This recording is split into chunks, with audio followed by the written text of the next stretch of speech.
मानव जीवन की समस्याएं बदली नहीं है, उसका रूप बदला है, पर मनुष्य का जो मन है उसका स्वभाव नहीं बदला। और इतना ही है कि जो समस्याएं उस समय छोटे रूप में थी, अब अधिक बड़े रूप में हमारे सामने आ रही हैं। और इसलिए इस परिस्थिति में भगवद गीता का संदेश और भी अधिक महत्व का बन जाता है, जहाँ पर कि भगवद गीता का संदेश न केवल हमें मोक्ष का रास्ता बताता है, न केवल हमें मरने की कला सिखाता है, न केवल हमें अमर बनाने की कला सिखाता है, न केवल हमें शाश्वत सुख शाश्वत शांति की ओर अग्रसर करता है, परंतु दैनंदिन जीवन की समस्याओं को कैसे हम सुलझ सके। दैनंदिन जीवन में हमारा जो युद्ध चल रहा है, दो प्रकार के युद्ध, बाह्य एवं अंतः। हमारे मन के भीतर में दुर्योधन, कंस आदि कई शत्रु बैठे हुए हैं, काम, क्रोध, लोभ, मोह, मत्सर रूपी। उनके साथ हम कैसे लड़ाई करें, इसकी भी सारी टेक्नोलॉजी, युद्ध को किस प्रकार से किया जाए, उसकी पूरी टेक्निक हमें भगवान श्री कृष्ण यहाँ देते हैं। और बाहर समाज में जो आतंकवादी हैं, जो पीड़न करने वाले हैं, पर पीड़न करने वाले हैं, जो दुर्गुण रूपी राक्षस हैं, जो आतताई हैं, जैसे उस समय के जमाने में आतताई थे दुर्योधन आदि, ऐसे आतताई आज भी समाज में हैं। तो समाज की बुराइयों से भी हमें किस प्रकार से लोहा लेना पड़ेगा, किस प्रकार से हमारे कर्तव्य क्षेत्र में विभिन्न समस्याओं को कैसे हम लोग उसका सामना कर सकते हैं बहादुरी पूर्वक, और उसकी सारी टेक्निक हमें समझाते हैं भगवान श्री कृष्ण। इसलिए भगवद गीता का संदेश आज की आधुनिक जमानों के लिए और भी अधिक उपयोगी हो गया। उसकी विस्तार से चर्चा हमने प्रारंभ में की, उसका हमने वह इंट्रोडक्शन दिया।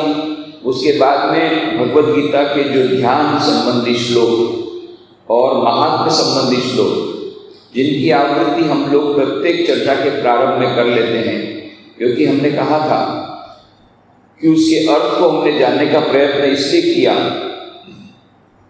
क्योंकि ये जो आवृत्ति हम करते हैं उसका कारण एकमात्र यही है कि अर्थ को जानते हुए जब हम इन श्लोकों की आवृत्ति बारंबार करेंगे तो हमारे मन में श्रीमद् भगवद गीता के संदेश के प्रति, भगवान श्री कृष्ण के प्रति मन में श्रद्धा का उदय होगा। और जितनी मात्रा में हमारे मन में श्रद्धा का उदय होगा, उतनी मात्रा में हम इस संदेश को और अधिक अच्छी तरह हृदयगम कर सकेंगे और उसका पालन करके हमारा मानव जीवन हम सार्थक कर सकेंगे। और इसीलिए हमने उसकी भी विस्तार चर्चा की थी। 10 अध्याय की चर्चा हमने समाप्त कर ली, 11वें अध्याय की चर्चा चल रही है, जबकि अर्जुन ने भगवान श्री कृष्ण से अनुरोध किया कि आप हमें विश्वरूप दर्शन दिखाइए, विश्वरूप का दर्शन कराइए। और फिर भगवान श्री कृष्ण ने कहा, तेरे चर्म चक्षु द्वारा ये संभव नहीं है, दिव्यम ददामि ते चक्षु, मैं तुझे दिव्य चक्षु दान करता हूँ। इस दिव्य चक्षु के द्वारा तू इस विश्वरूप को देख सकेगा। इसको हम अच्छी तरह समझ सकते हैं। यदि हमें 3D का म्यूजियम देखना होगा, एग्जीबिशन देखना होगा, तो हमें चश्मा पहनना ही पड़ेगा। इन चर्म चक्षु से नहीं होगा, हमें विशेष प्रकार के चश्मे के द्वारा ही हम 3D का म्यूजियम देख सकते हैं। उसी प्रकार से विश्वरूप दर्शन के लिए भगवान श्री कृष्ण कहते हैं, दिव्यम ददामि ते चक्षु, तुझे दिव्य चक्षु मैं दूंगा और उसके द्वारा यह मेरे विश्वरूप दर्शन कर सकेगा। और यह जब दिया भगवान श्री कृष्ण ने अर्जुन को वह दिव्य चक्षु दिया, उसके बाद में अद्भुत वह रूप देख करके और विश्वरूप दर्शन करके अर्जुन की अवस्था एकदम बदल जाती है, अभिभूत हो जाता है। और इस प्रकार से अभिभूत होकर के स्तुति करते हुए कहता है, पश्यामि तेवास्तव देवदेहे सर्वां सदा भोग विशेष संधान ब्रह्मांडमीशं कमलासनस्थं ऋषींच सर्वान् उरगांश्च दिव्यान्। हे देव, तुम्हारे शरीर में समस्त देवताओं, स्थावर जंगमात्मक भूतों, वशिष्ठ आदि अलौकिक ऋषियों, वासुकी, अनंत, तक्षक आदि सर्पों तथा सृष्टिकर्ता कमलासन पर अवस्थित ब्रह्मा को देख पा रहा हूं। ये दिव्य चक्षु से अनेक बाहुदर वक्त्र नेत्रम पश्यामि त्वां सर्वतोऽनंत रूपम नान्तं न मध्यं न पुनस्तवादिं पश्यामि विश्वेश्वर विश्वरूप। हे जगदीश्वर, हे विश्वरूप, अनेक बाहुओं, उदरों, मुखों तथा नेत्रों से युक्त अनंत रूपधारी तुम्हें सर्वत्र देख रहा हूं और तुम्हें अंतहीन, मध्य रहित तथा अनादि भी देख रहा हूं। किरीटिनं गदिनं चक्रिणं च तेजो राशिं सर्वतो दीप्तिमन्तं पश्यामि त्वां तु निरीक्षं समन्तात् दीप्ताम्लाकद्युतिमप्रमेयम्। मुकुट युक्त गदापाणी चक्रधारी सर्वत्र दीप्तिमान तेजः पुंजशाली, जो स्थूल नेत्रों से नहीं देखा जा सकता, ऐसे प्रदीप्त अग्नि और सूर्य के समान प्रभा संपन्न और प्रमाण के अविषय तुमको मैं सभी ओर देख रहा हूं। यह अर्जुन सारा वर्णन कर रहा है विष्णु दर्शन करने के बाद। त्वमक्षरं परमं वेदितव्यं त्वमस्य विश्वस्य परम निधानम् त्वमव्ययः शाश्वत धर्म भोक्ता सनातनस्त्वं पुरुषो मतो में। तुम परब्रह्म, अद्वितीय, परम श्रेष्ठ ज्ञातव्य वस्तु हो। तुम इस संसार के श्रेष्ठ या एकमात्र आश्रय हो। तुम नित्य सनातन धर्म के रक्षक हो। तुम अनादि परमात्मा हो। यह मेरा निश्चित अभिमत है।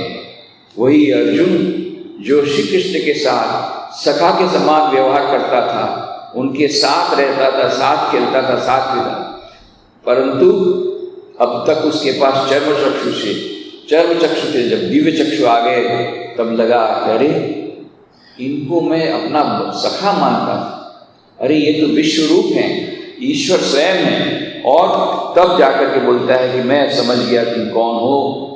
ईश्वर कृष्ण, तुम तो परब्रह्म, अद्वितीय, परम श्रेष्ठ ज्ञात वस्तु हो। तुम इस संसार के श्रेष्ठ एकमात्र आश्रय हो। तुम नित्य सनातन धर्म के रक्षक हो। तुम अनादि परमात्मा हो। यह मेरा निश्चित अभिमत है। अनादि मध्यांतम अनंत वेद्यम अनंत बाहुम शशि सूर्य नेत्रम पश्यामि त्वां दीप्त हुताश वक्त्रम स्वतेजसा विश्वमिदं तपन्तम। आदि मध्य अंत रहित अनंत शक्तिशाली अगणित भुजाओं से युक्त, चंद्र और सूर्य चक्षुओं से युक्त, प्रज्वलित अग्नि तुल्य उज्ज्वल मुख विशिष्ट, अपने ज्योतिपुंज के द्वारा इस जगत को तप्त करने वाले तुमको मैं देख रहा हूं। द्यावा पृथिव्यो दिवंतरम ही व्याप्तम त्वयैकेन दिशश्च सर्वा दृष्ट्वा भूतम रूपम उग्रम तवेदम लोकत्रय प्रवृत्ति तत् महात्मन। हे भगवान, स्वर्ग पृथ्वी का यह मध्यस्थ एकमात्र तुम्हारे ही द्वारा व्याप्त है और सभी दिशाओं में तुम्हारा यह अपूर्व भयंकर रूप देखकर तीनों लोग अत्यंत व्याकुल हो रहे हैं। व्याकुल तो वो खुद हो रहा है, ये लोग तो पहले से व्याकुल थे पर उसको पता नहीं था, पर वो खुद व्याकुल हो रहा है तब उसको पता पड़ रहा है, ओहो यह मानो विशाल रूप प्रतिक्षण कितने लोग मर रहे हैं, पर हम उसको देख नहीं पा रहे क्योंकि हमारे पास दिव्य चक्षु नहीं। थोड़ा सा दिव्य चक्षु आया है दूरदर्शन के माध्यम से, टीवी आ गया है, टीवी चैनल के माध्यम से पृथ्वी लोक में जो हो रहा है वो हमको मिलता है। बाकी सारा विश्व तो कितनी बिलियंस ऑफ गैलेक्सीज में से एक मिल्की गैलेक्सी, उसमें से कितने सारे ग्रह, उसमें से एक सौर मंडल, वो मिल्की गैलेक्सी में से एक सौर मंडल, वो सौर मंडल के एक ग्रह पृथ्वी, उसमें कुछ बातें हो रही है, कुछ हमारे ड्राइंग रूम में हम लोग टीवी चैनल के माध्यम से देख रहे हैं। That's all. वो भी पहले नहीं था, इतना हो गया कि दूरदर्शन के माध्यम से या टीवी चैनल के माध्यम से अभी हम इसी क्षण अमेरिका में क्या हो रहा है, कहां पर किस प्रकार का युद्ध हो रहा है, सब हम देख पाते हैं। वो भी तो उस पर हमको असर नहीं पड़ रही। कितना सारा नरसंहार रोज देख रहे हैं, कितना। पहले के जमाने में हमको तो समाचार पत्र दूसरे दिन आता था, तब तक राह देखना पड़ता था कि कहाँ क्या हुआ, वो भी किस गली में क्या हुआ क्या नहीं। ज़्यादा से ज़्यादा लोकल समाचार मिलते थे, ज़्यादा से ज़्यादा इधर उधर के। परंतु प्रतिक्षण अभी हम लोग को 24 आवर न्यूज़ चैनल आ गई और मोर देन 1000 चैनल्स हैं। उसमें से अधिकांश कई चैनल्स तो न्यूज़ चैनल है 24 आवर्स की। ये न्यूज़ चैनल के माध्यम से प्रतिक्षण कितना संवाद हो रहा है। वो तो बाकी तो जितनी फिल्में है उसमें तो वायलेंस के सिवा कुछ है ही नहीं। 80% 70% वायलेंस होने से वो फिल्म चलती है, ये तो नहीं चलती। कई अच्छी से अच्छी फिल्म हिट आउट हो गई, अच्छी सी फिल्म, क्यों? उसमें वायलेंस नहीं था, कुछ न कुछ उसमें हिंसा होनी चाहिए, तब लोगों को मजा आता है। युद्ध जब होता है तब लोगों को मजा आता है देखने में। ये मानव का स्वभाव है, नहीं शांति नहीं मिलती उसको जब तक युद्ध नहीं होता, तब उसको मजा ही नहीं आता है। तो युद्ध देखता है तब उसको मजा आता है, उसको खाना पचता है। ये क्योंकि अभी हमारा इवोल्यूशन नहीं हुआ। जानवर लोगों को भी यही है कि कुछ न कुछ लड़ाई करेंगे।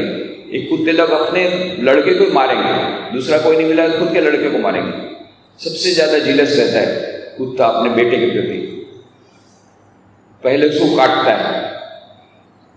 ये स्वभाव है जानवर का। अभी हम लोग जानवर का स्वभाव छोड़ नहीं पाए, मनुष्य नहीं बने हम लोग सब 4 पैर वाले मनुष्य हैं। तो इसलिए जो भी होगा, परंतु यह वायलेंस यह कितना सारा चल रहा है। तो अर्जुन बोल रहा है तीनों लोग संतप्त हो रहे हैं, तीनों लोग नहीं तू संतप्त हो रहा है। अर्जुन खुद व्याकुल हो रहा है, इसलिए उसको लग रहा है कि तीनों व्याकुल हो रहे हैं। तीनों लोग के लोगों को तो नींद में सोए हुए, उनको पता ही नहीं कितना वायलेंस चल रहा है, कितना ये चल रहा है। तो कहते हैं हे भगवान, स्वर्ग पृथ्वी का यह मध्यस्थ एकमात्र तुम्हारे द्वारा व्याप्त है और सभी दिशाओं में तुम्हारा यह अपूर्व भयंकर रूप देखकर तीनों लोग अत्यंत व्याकुल हो रहे हैं। अमी ही त्वाम सूर संगा विशंति केचित् भीता प्रांजलयो गृह्णन्ति स्वस्तिक युक्त्वा महर्षि सिद्ध संगा सुवंति त्वाम सुदृढ़ि पुष्कलाभि। हे मनुष्य देहधारी वसु आदि देवता लोग तुम्हारे ही भीतर प्रविष्ट हो रहे हैं। वे मनुष्य देहधारी वसु आदि देवता लोग तुम्हारे ही भीतर प्रविष्ट हो रहे हैं और कोई भयभीत होकर हाथ जोड़ते हुए रक्षा की प्रार्थना कर रहे हैं। महर्षि और सिद्ध लोग संसार का कल्याण हो ऐसा कहकर उत्तमोत्तम स्तुति कर रहे हैं। ये सब अर्जुन अपनी दिव्य दृष्टि से देख रहा है। रुद्रादित्या वसुओ ये साध्या विश्वेश्नौ मरुतस्कोष्मपाश्च गंधर्व यक्षा सुर सिद्ध संघा वीक्षन्ते त्वां विस्मिताश्चैव सर्वे। रुद्र 11 रुद्र, 12 आदित्य, 8 वसु, साध्य नामक देवता, विश्व देवगण, अश्विनी कुमार द्वय, 49 वायु देवता, उष्णपाई 7 पितृगण, गंधर्व, यक्ष, असुर और सिद्ध लोग सभी विस्मयाविष्ट होकर तुम्हारा यह विश्व रूप देख रहे हैं। ये जो विश्व रूप इतने सारे लोग देख रहे हैं, उसको अर्जुन देख रहा है। इतना सारा चारों ओर सब पूरा वो व्यथित हो रहा है। और इसीलिए यहां पर कहा कि चारों ओर से इस प्रकार से विश्व रूप को देखने वाले लोगों को भी यह दिख रहा है अर्जुन। रूपम महते बहुवक्त्र नेत्रम महाबाहो बहुबाहुपादम बहुदरम बहुदंष्टा करालम दृष्ट्वा लोका प्रवधितास्तताम। हे कृष्ण, तुम्हारे अगणित मुखों और चक्षुओं से युक्त, अगणित बाहुओं, उरुओं और शरणों से युक्त, अनेक उदरों वाले विकराल दंतों से भयंकर रूप को देखकर समस्त प्राणी भय से संतुष्ट हो रहे हैं और मैं भी भयभीत हो रहा हूँ। सचमुच में वो भयभीत हो रहा है, उसको लग रहा है बाकी सब भयभीत हो रहे हैं। बाकी लोगों को तो पता ही नहीं क्या हो रहा है, ये तो अपने मजे में है। वो तो अपना शिकन पूरी खा रहे हैं मजे से। क्या हो रहा है, इतने करोड़ लोग मर रहे हैं, कितने आतंकवादी देश में घुस गए, कितने लोग कब क्या होगा, कल किस पर अटैक होने वाला है, इसका कोई ख्याल ही नहीं उनको। मजे से शिकन पूरी खा रहे हैं। तो यहाँ पर जो बताया, अर्जुन को खुद को ऐसा लग रहा है, यह उस अर्जुन की इंडिविजुअल ये धारणा है, उसकी व्यक्तिगत धारणा ये है कि सब कुछ मानो सभी लोग भयभीत हो रहे हैं। सचमुच में तो वो खुद भयभीत हो गया, इसलिए उसको लगता है कि सभी लोग, इतने सारे लोग भयभीत हो रहे हैं। और फिर बाद में बोलता है समस्त प्राणी भय से संतुष्ट हो रहे हैं और मैं भी भयभीत हो रहा हूं, ये भी बता दिया। ये सबसे पहली बात है, गुरु के पास कन्फेस करना कि भाई मैं खुद भयभीत हो रहा हूं, अपनी बात को बता दो, तब जाकर के तुमको उसका सचमुच में उसका उपाय मिलेगा। जब तक तुम अपने रोग को छिपा के रखोगे तो फिर दवाई मिलने की कोई आशा नहीं। डॉक्टर के पास जाकर के बता देना चाहिए ये रोग है, ये तकलीफ है, उसमें कुछ बताओ कुछ नहीं बताओ तो ठीक से दवाई नहीं मिलेगी। तो गुरु भी ये एक प्रकार का वह मानो यह डॉक्टर है, भवरोग का वैद्य है, भवरोग वैद्य। तो भवरोग को पटा मिटाना है तो इसलिए डॉक्टर के पास जाना है, वो है डॉक्टर है या गुरु। गुरु के पास अपनी सब बात बता। तो अर्जुन अब आया, जब इस प्रकार से विश्व रूप देखा तब सरेंडर करता है कि मैं भी भयभीत हो रहा हूं, बड़ा डर लग रहा है। नभस्पृशं दीप्त मनेक वर्णम व्याप्ताननं दीप्त विशाल नेत्रम दृष्ट्वा हि त्वां प्रवहितांतरात्मा धृतिंद विंदामि शमुच विष्णु। हे विष्णु, आकाश को छूने वाले तेजोमय विविध वर्ण विशिष्ट विस्तृत मुख वाले अति उज्ज्वल विशाल नेत्रों से युक्त तुम्हें देखकर मेरा चित्त व्यथित हो गया है और मैं धैर्य तथा शांति नहीं पा रहा हूं। शांति भी नहीं मिल रही, धैर्य भी खो बैठा है, बहुत व्यथित हो गया है। चारों ओर वायलेंस वायलेंस वायलेंस, इस प्रकार से चारों ओर विनष्ट विनष्ट विनष्ट। जो विश्व रूप देखा, विश्व रूप देख करके अत्यंत वह व्यथित हो जाता है। और फिर कहता है दंष्ट्राकरानि चते मुखानि दृष्ट्वैव कालानलसन्निभानि दिशो न जाने न लभे च शर्म प्रसीद देवेश जगन निवास। हे देवेश, विकराल दंतों से भयंकर और प्रलयाग्नि के समान तुम्हारे मुखों को देखकर मैं दिग्भ्रांत हो गया हूँ और शांति नहीं पा रहा हूँ। हे जगदाधार, तुम प्रसन्न हो जाओ, अब मैं सहन नहीं कर पा रहा हूँ, तुम प्रसन्न हो जाओ, तुम प्रसन्न हो जाओ, ये रूप छोड़ दो। मैंने कहा था तुमको ये रूप दिखाने के लिए, अब ये रूप देख करके मैं इतना अशांति हो गया हूँ, ये रूप वापस ले दो, नहीं चाहिए मुझे, ये रूप नहीं देखना है। इस प्रकार का भयंकर रूप होगा तुम्हारा, यह विश्व रूप मैंने सोचा नहीं था, मैं एकदम मेरी शांति को खो बैठा हूँ। हे प्रभु प्रसन्न हो जाओ, हे जगदाधार तुम प्रसन्न हो जाओ। अमी च त्वां धृतराष्ट्रस्य पुत्रा सर्वैः सह वायुनिपाल संजय भीष्मो द्रोण सुतस्तथातौ सहास्मदीयैरपि योधमुखे। नरपति मंडलों के साथ वे धृतराष्ट्र के सभी पुत्र और भीष्मदेव, द्रोणाचार्य व सुपूर्ण कर्ण, हमारे पक्ष के भी प्रधान सेनापुत्र के साथ वक्त्राणि के त्वरमाणा विशन्ति दंष्ट्राकराणि भयानकानि केचित् विलग्ना दर्शनांतरेषु संदृश्यते चूर्णिते रुद्रमांगा। बड़े वेग से धावित होकर तुम्हारे विकट दंतों से विकराल अत्यंत भयंकर मुख गहरों में प्रविष्ट हो रहे हैं और किसी के मस्तक विचूर्ण हो गए हैं तथा वे तुम्हारे दंत संधियों में संलग्न दिखाई पड़ रहे हैं। क्या देख रहे हैं अर्जुन? जिसके साथ वो युद्ध करने वाला है, यह दुर्योधन, धृतराष्ट्र के सभी पुत्र, 100 पुत्र थे दुर्योधन आदि, भीष्मदेव, द्रोणाचार्य, कर्ण, ये सभी उनके सभी प्रधान सेनापति और खुद की सेना के भी सब सेनापति कहाँ क्या कर रहे हैं? बड़े वेग से धावित होकर तुम्हारे विकट दंतों से विकराल अत्यंत भयंकर मुख गहरों में प्रविष्ट हो रहे हैं और किसी के तो मस्तक विचूर्ण हो गए, अपनी नजर के सामने देख रहा है, मस्तक विचूर्ण, तथा वे तुम्हारे दंत संधियों में संलग्न दिखाई पड़ रहे हैं। तो यह एक विराट स्वरूप देखा। और फिर कहते हैं यथा नदीनां बहवो वेगा समुद्रमेवाभिमुखा द्रवन्ति तथा तवामि नरलोक वीरा विशन्ति वक्त्राणि विचरन्ति। जिस प्रकार नदियों के अनेक जल प्रवाह समुद्र की ओर जाकर उसी में प्रवेश करते, उसी प्रकार ये सब पृथ्वी के वीरमंडल तुम्हारे चारों ओर प्रज्वलित मुखों के प्रविष्ट हो रहे हैं। यथा प्रदीप्तम जलनम पतंगा विशन्ति नाशाय समृद्ध वेगा तथैव नाशाय विशन्ति लोका तवापि वक्राणि समृद्ध वेगा। जिस प्रकार पतंगे गति वेग से धावित होकर प्रज्वलित अग्नि में प्रविष्ट हो जाते हैं, उसी प्रकार मनुष्य भी भयंकर वेग से मृत्यु के लिए तुम्हारे मुखों में प्रविष्ट कर रहे हैं। इस प्रकार से पतंगे ये आते अग्नि में, हमारी नजर के सामने देखते हैं। अभी दिवाली आएगी, देखना बड़ा मुश्किल, बहुत मुश्किल, लाइट जला नहीं सकते। लाइट जलाया इतने सारे पतंगे आ जाते हैं, पूरा भर जाता है। आकर के मर रहे हैं, आकर के मर रहे हैं, आकर के मर रहे हैं, लाइट में आके मरते हैं। मालूम उनको मरना है, फिर भी जाते हैं लाइट के पास, मरते हैं, आके मरते हैं। मरते मरते सुबह देखो सफाई करते समय इतने छोटे छोटे छोटे कीड़े सब पूरे रहते हैं, दिवाली के समय खास।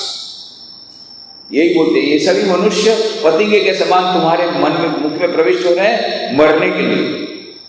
मालूम है मरने वाले, फिर भी जा रहे हैं। लेली यसे कृष्माना समन्ता लोकान समग्रान वदनै ज्वलद्भिः तेजो वीरापुरी जगत समग्रम भासस्तवोग्रा प्रतपन्ति विष्णु। तुम प्रज्वलित मुखों के द्वारा समस्त लोगों को ग्रास करके चारों ओर बार बार लेहन का आस्वादन कर रहे हो। हे विष्णु, तुम्हारी तीव्र प्रभाएं तेज के द्वारा पूर्ण करके समस्त संसार को संतप्त कर रही है। आख्या एको भवाग्नो रूपा नमोस्तुते देव वर प्रसीद विज्ञातुमिच्छामि भवन्त माध्यम न ही प्रजानामि तव प्रवृत्ति। उग्र मूर्ति वाले आप कौन हैं, मुझे बताइए। आपको मैं नमस्कार करता हूँ, बारंबार नमस्कार करता हूँ। हे देवशिष्ट, आप प्रसन्न हो जाएं। आदि पुरुष आपको जानना चाहता हूँ, क्योंकि आपके बारे में अच्छी तरह नहीं समझता। समझ गया, अरे भाई मैं समझता था कि तुम कृष्ण मेरे सखा हो, अभी ये तुमने जो रूप दिखाया मुझे समझ में नहीं आ रहा, तुम हो कौन। अरे बाबा रे बाबा, इतना भयंकर रूप, मैं आपको बारंबार नमस्कार करता हूँ, इतनी उग्र मूर्ति वाले आप हैं कौन। मैं बार बार आपको नमस्कार करता हूँ। हे देवशिष्ट, आप प्रसन्न हो जाओ, आप इतना क्रूर आपका रूप, आप थोड़ा प्रसन्न हो जाओ। आदि पुरुष आपको मैं जानना चाहता हूँ कि आपके बारे में अच्छी तरह समझ नहीं पा रहा हूँ। उनको लगता था अर्जुन मेरे को बहुत बुद्धिमान, मैंने समझ लिया कृष्ण भगवान को। बोले अभी मैं समझ गया, मैं कुछ नहीं जानता हूँ, आप ही मुझे प्रसन्न होकर के सब बताएं, और ये आपका जो रूप है इसको वापस ले लीजिए। मैं नहीं बोला था मुझे देखना है, मुझे देखने की अभी इच्छा नहीं है, मैं नहीं देख पा रहा हूँ, अत्यंत विचलित हो गया हूँ आपका ये भयंकर रूप देख करके। तब क्या करते हैं भगवान, श्री भगवान वाच कालोस्मि लोक क्षयकृत प्रवृद्धो लोकान समाहर्तुं निह प्रवृत्तः ऋतेपि त्वां न भविष्यन्ति सर्वे यो वस्थिता प्रत्यनीकेषु योधा। श्री भगवान ने कहा मैं लोक संहारकारी बहुत भयंकर यमराज हूं। लोक संहारकारी, लोगों सभी का संहार करने वाला भयंकर, बहुत भयंकर यमराज हूं। प्राणी मात्र अर्थात सृष्टि संसार का संहार करने के लिए यहां प्रवृत्त हुआ हूं। तुम्हारे द्वारा हित न होने पर भी विपक्ष में जो योद्धा अवस्थित हैं वे सब नहीं रहने वाले, एक भी नहीं रहेगा। तुम मारोगे नहीं मारो, मैं तुमको मारने वाला हूं, और मैंने पहले ही मार डाला है। तुम सोचते हो तुम मारोगे, पहले ही मैंने मार डाला। ये देख तेरी नजर के सामने, ये आया दुर्योधन मेरे अंडर में, ये देख ये कर्ण आया मेरे मुंह में, सबको मैं मार डाला, तू क्या मारेगा। और सचमुच में अर्जुन सोचता था मैं इसे मारूं या ना मारूं। प्रश्न वहीं से शुरू हुआ था कि मारूं कि ना मारूं। तू मार चाहे ना मार, मैंने मार डाला पहले ही। तेरे को क्रेडिट लेना है तो ले, बाकी मारेगा कि नहीं ऐसा ऑलरेडी तुम्हारे पास, मैंने पहले ही मार डाला। तस्मा, अब कहते हैं सचमुच में जो पहले अध्याय में अर्जुन ने जो प्रश्न किया था कि मैं युद्ध करूं कि नहीं करूं, समझ में नहीं आता है, मैं समझ रहा हूं मैं युद्ध नहीं करूंगा क्योंकि मैं ये मार करके क्या फायदा होगा, इससे अच्छा मैं संन्यास ले लूंगा, ये सब बातें की थी। और बोलते कि नहीं मैं तो डर गया हूँ, मुझे युद्ध नहीं करना है, इससे अच्छा हम लोग भीख मांग के खा लेंगे और हमें राज्य नहीं चाहिए। ये सब जो उसने बहुत बड़ा प्रवचन दिया था यूनाइटेड नेशंस में भी, ऐसा प्रवचन, उससे भी ज़्यादा बढ़िया प्रवचन दिया अर्जुन ने। किसको? कृष्ण भगवान को प्रवचन दे रहा था। पहले अध्याय। वही अभी अर्जुन तस्त हो गया, प्रणाम कर रहा है, मैं समझ गया आप कौन है, अभी ये आप लीला समझ ये रूप में नहीं देख पा रहा। और फिर कहते हैं, अब असली आंसर आता है, भगवान बोलते हैं तस्मात् उत्तिष्ठ यशो लभस्व जित्वा शत्रुं भुङ्क्ष राज्यं समृद्धं मयैवैते निहता पूर्वमेव निमित्तमात्रं भव सव्यसाचिन्। तस्मात् अतः तुम उत्तिष्ठ, उठो, यश लभस्व, यश प्राप्त करो, शत्रुओं को जीतकर समृद्ध विशाल राज्य भुङ्क्ष्व भोग करो, मया मेरे द्वारा एते ये लोग पूर्वम एवं पहले ही नियत हुए हैं। तुमने देखा ना, ये जितने लोग को तू मारना चाहता है या नहीं मारना चाहता है, ये मैंने मार डाला, देखा ना तुमने, मैंने पहले ही मार डाला, पहले ही नियत हो गए हैं। सव्यसाची, हे अर्जुन, दोनों हाथों के द्वारा समान रूप से तीर चलाने में समर्थ। सव्यसाची क्यों कहा? सव्यसाची उसका नाम पड़ा अर्जुन को क्योंकि दोनों हाथों के द्वारा समान रूप से तीर चलाने में समर्थ था अर्जुन, इसलिए उसका नाम है सव्यसाची। सव्यसाचिन, हे अर्जुन, निमित्त मात्रम भव, तू निमित्त मात्र बन, केवल निमित्त बनना है तुम्हें। ये बस सबसे बड़ा संदेश भगवान श्री कृष्ण ने यहाँ पर गीता में दे दिया। हम जो भी काम कर रहे हैं, हम काम कौन करने वाले हैं? जो भी काम हो रहा है भगवान करा रहे हैं, उन्होंने पहले ही कर डाला, क्रेडिट हमको लेने के लिए। जो भी काम हम करेंगे तो क्रेडिट आएगी, नहीं करेंगे तो नहीं आएगी। काम बंद होने वाला नहीं, भगवान का काम चलने वाला है और भगवान ने काम पहले निपटा दिया है, ये हमको क्रेडिट देने के लिए रखा है। जैसे वो जलने के बाद राख बची रहती है, लगता है बॉम्ब के समान, फूंक मारो तो उड़ जाता बॉम्ब, जल गया है पर आकार लगता है ऐसा ही है, जैसे बॉम्ब जैसा, जैसे फूंक मारो राख उड़ जाती है।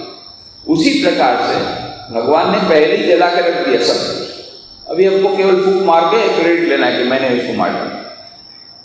कोई भी काम, केवल युद्ध का काम नहीं, जो भी काम हम कर रहे हैं हमारे दैनंदिन जीवन में, हम सोचते हैं हमने किया, ये हमारा भ्रम है। शकट नो भार जिम श्वान ताणे, बहुत अच्छा गीत है नरसिंह मेहता कि जो कुत्ता रहता है श्वान, वो समझता है कि मैं पूरी बैलगाड़ी का भार वहन कर रहा हूँ, बैलगाड़ी के नीचे से जा रहा है। अरे बैलगाड़ी तो खुद ही जा रही, बैल चला रहा है, कुत्ता समझ रहा है मैं बैलगाड़ी को भार, उसका भार मैंने अपने सिर पर लिया हुआ है। इतना सा नहीं देख सकता पूरी बैलगाड़ी कहाँ से लेगा वो, परंतु वो समझता है मैं बैलगाड़ी को चला रहा हूँ। उसी प्रकार से हम लोग सोचते हैं मैं काम कर रहा हूँ, काम करने वाले ईश्वर स्वयं हैं। और इसीलिए कहते हैं अतः तुम उठो अर्जुन, उठो, यश प्राप्त करो, क्रेडिट तुम ले लो, काम मैंने किया, क्रेडिट तुमको लेने का है, तुमको क्रेडिट दे रहा हूं, ले लो, नहीं लोगे दूसरा कोई ले लेगा क्रेडिट, पर तुम यश लाभ करो, शत्रुओं को जीतकर विशाल ऐश्वर्य युक्त राज्य का भोग करो।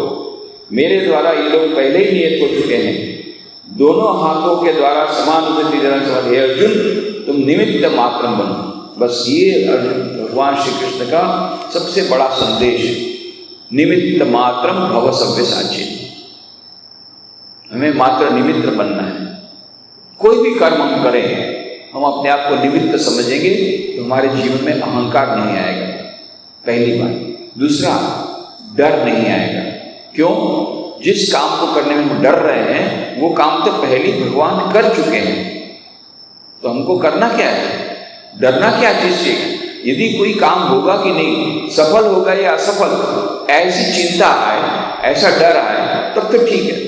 पर ईश्वर ने सभी कार्य निपटा दिए हैं, ये यदि हमारा विश्वास हो तो फिर चिंता की कोई बात ही नहीं है, सफलता असफलता की कोई बात नहीं है। ईश्वर कभी असफल नहीं होता, कभी असफल नहीं होता। कर्म का जो सिद्धांत है एकदम बहुत ही शक्तिशाली है और अपना काम करता ही है।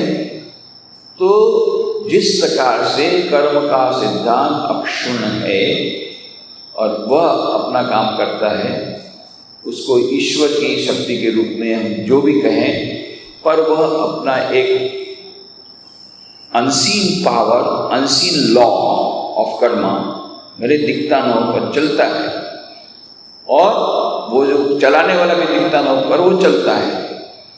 तो ये यदि हम मान लेते हैं तो प्रत्येक कार्य करने वाला रियल एजेंट मैं नहीं हूं। ये मैं जब तक रहेगा तब तक हमें टेंशन रहेगा, तब तक हमें असफलता होगी कि नहीं उसका संशय रहेगा, तब तक हमारे मन में तनाव रहेगा, तब तक हमारे जीवन में चिंता रहेगी। और जहां ये पता लगा मैं करने वाला नहीं हूं, कराने वाले ईश्वर हैं और वो किसी से भी करा सकते हैं, अभी मुझसे करा रहे हैं तो मैं धन्य हूं कि मुझे क्रेडिट मिल रही है। यश प्राप्त कर अर्जुन, मारा मैंने, क्रेडिट तुझको दे रहा हूं, तू यश प्राप्त कर ले। तेरे को सिर्फ हिलाना पर है, तेरे को तो केवल क्या हिलाना है, गांडी को हिलाना है, गांडी चलाना है। मार मैंने डाला पहले, पर लोग ऐसे समझेंगे अर्जुन के गांडी से ये मरा, ये लोग मरे। भगवान कितने दयालु हैं और कितने उदार है, काम वो कर रहे हैं, क्रेडिट दे रहे हैं हम लोगों को। निमित्त मात्रम भव्य सव्यसाची, तुम निमित्त बनो, काम तो मैंने कर डाला, तुमको मात्र निमित्त बनना है। अब इसका ये तो बहुत अच्छा श्लोक है और इसका मीनिंग और भी डीपली हम लोग जानने का प्रयत्न करेंगे, इस श्लोक को अच्छी तरह समझने का प्रयत्न करेंगे। जो कुछ श्लोक हैं श्रीमद् भगवद गीता में जो कि हमारे वेदांत दर्शन को उजागर करते हैं, हमारे हिंदू कर्म के सिद्धांत को उजागर करते हैं, हमारे दैनंदिन जीवन के लिए अत्यंत उपयोगी श्लोक हैं, उसमें का एक ये श्लोक है। इस पर विस्तार से चर्चा हम लोग बाद में करेंगे, पर इसका गहन अर्थ है, पर लोग अपने अपने अनुसार उसका अर्थ लगाते हैं। अंग्रेजी में कहावत है, devil can also quote scriptures. एक शैतान है, वो भी शास्त्र बताता है, वो दूसरों को शास्त्र समझाता है, शास्त्र अपने अनुसार उसका मीनिंग लेकर के वो भी शास्त्र कोट करता है कि देखो बाइबल में ऐसा लिखा है इसलिए मैं कर रहा हूं। ए डेविल कैन कोट स्क्रिप्चर्स, ये बात आज भी हो रही है। एक डॉक्टर साहब थे, वो बोले भाई मेरे को तो गीता का ग्रंथ बहुत अच्छा लगता है, खास करके उसमें एक जो श्लोक है वो तो बहुत ही बढ़िया है और उसका रोज पाठ करते हैं। बोले नहीं, रोज पाठ नहीं करता, जब जब ऑपरेशन थिएटर में जाता हूं तब तब उसका पाठ करता हूं। कौन सा? यही श्लोक, मैं वेता नीता पूर्वमेवं निमित्त मात्रम भव्य सव्यसाची। हे अर्जुन, मैंने तो उनको मार डाला पहले से, तू जो निमित्त बनना है। तो मैं भी बोले डॉक्टर जब ऑपरेशन थिएटर में जाता हूं मैं ये सोचता हूँ भगवान ने भी उसको पहले से मार डाला है, मैं सर्जरी करके कौन मारने वाला हूं। तो उसको जब मर जाता पेशेंट, बोलते भगवान ने मार डाला। ये अपने अनुसार डेविल कैन कोट स्क्रिप्चर, उसकी बात है। बहुत बोले अच्छा लगता है ये श्लोक, इतना सुनकर के मेरा सब टेंशन चला जाता है। ऑपरेशन थिएटर में जाते समय बस ये श्लोक का अटन कर गया, मयि वेता नीता पूर्वमेवं निमित्त मात्रम भव्य सव्यसाची। अर्जुन, मैंने तो पहले उसको मार डाला है तो मैं तो क्या सर्जरी करके उसको क्या मारने वाला हूँ। ऑपरेशन थिएटर पे पेशेंट को मार डाला, बोला कि भगवान ने पहले ही मार डाला था, मैंने तो केवल छुरी चलाई। तो ऐसे ऐसे लोग भी हैं जो इस श्लोक को अपने अनुसार लेते हैं। इसका विस्तार से अर्थ जानने का प्रयत्न करेंगे।